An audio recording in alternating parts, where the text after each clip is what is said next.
क्योंकि तामीर इजी है। अस्सलाम वालेकुम नाजरीन।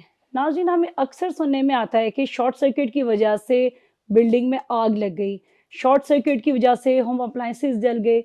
इसके अलावा अमलाक के नुकसानात के साथ साथ कभी कभार तो इंसानी माजूरी भी सुनने में आती है। इसके अलावा ब्लैकआउट, पावर फेलियर और आसमानी बिजली से भी नुकसानात हो जाते हैं। इन तमाम मसाइल से सिर्फ उसी वक्त बचा जा सकता है जब आपकी बिल्डिंग का अर्थिंग सिस्टम प्रॉपर बनाया गया हो।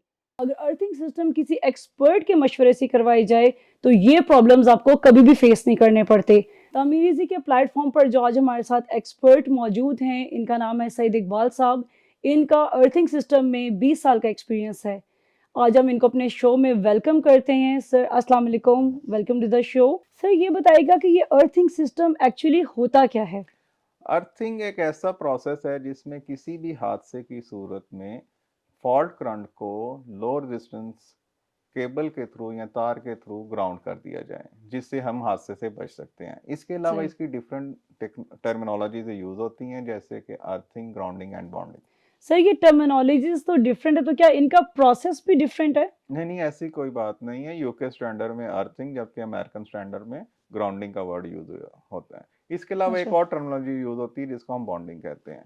अब ग्राउंडिंग अर्थिंग जो है, आपके पावर सिस्टम हैंडलर के तौर पे एक लो रेजिस्टेंस पाथ प्रोवाइड करते हैं, ठीक जबकि है। बॉन्डिंग ऐसी है जो जिसका पावर सिस्टम के साथ कोई ताल्लुक नहीं है, लेकिन किसी भी हादसे की सूरत में किसी मेटेलिक पार्ट पे अगर फॉल्ट या करंट आ जाता है तो उसको इमीडिएट ग्राउंड किया जाए।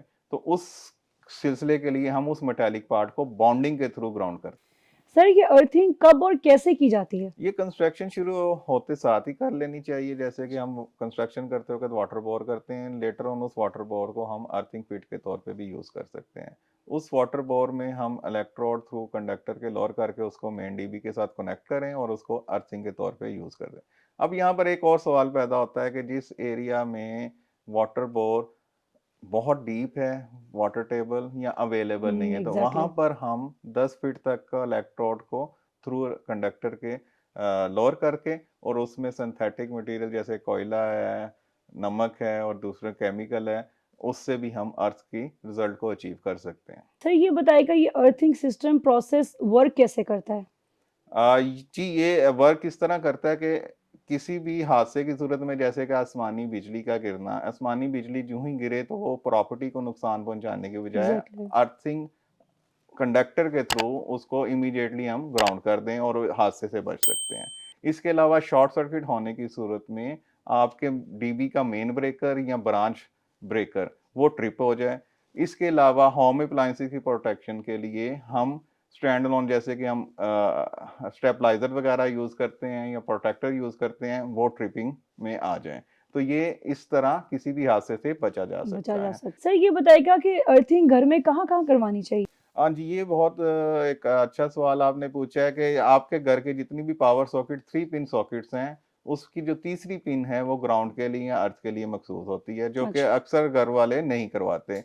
अब इसकी कलर कोडिंग के अर्थिंग केबल किस तरह उसको आइडेंटिफाई कैसे किया जाए, तो जो फेजेस हैं उसको रेड, येलो, ब्लू की आइडेंटिफिकेशन होती है, अच्छा। न्यूट्रल की ब्लैक में होती है, जबकि अर्थिंग के लिए हम ग्रीन या ग्रीन। ग्रीन येलो अच्छा, केबल ये को यूज करते स्पेसिफिक हैं। कलर्स फिक्स्ड हैं, मतलब ये ग्लोबली पूरी दुनिया में ये चीजें फिक्स्ड हैं? इसमें डिफरेंट कलर कोडिंग है। पाकिस्तान अच्छा। में ये कलर कोडिंग चल रही है चल रही है, अच्छा ठीक और है। इसको इससे आइडेंटिफाई हो जाती है कि कौन ये तार सर्किट की है, न्यूट्रल की है या न्यूट्रल की। अर्थ की है। सर ये बताइएगा ये अर्थिंग का काम करवाना किससे चाहिए?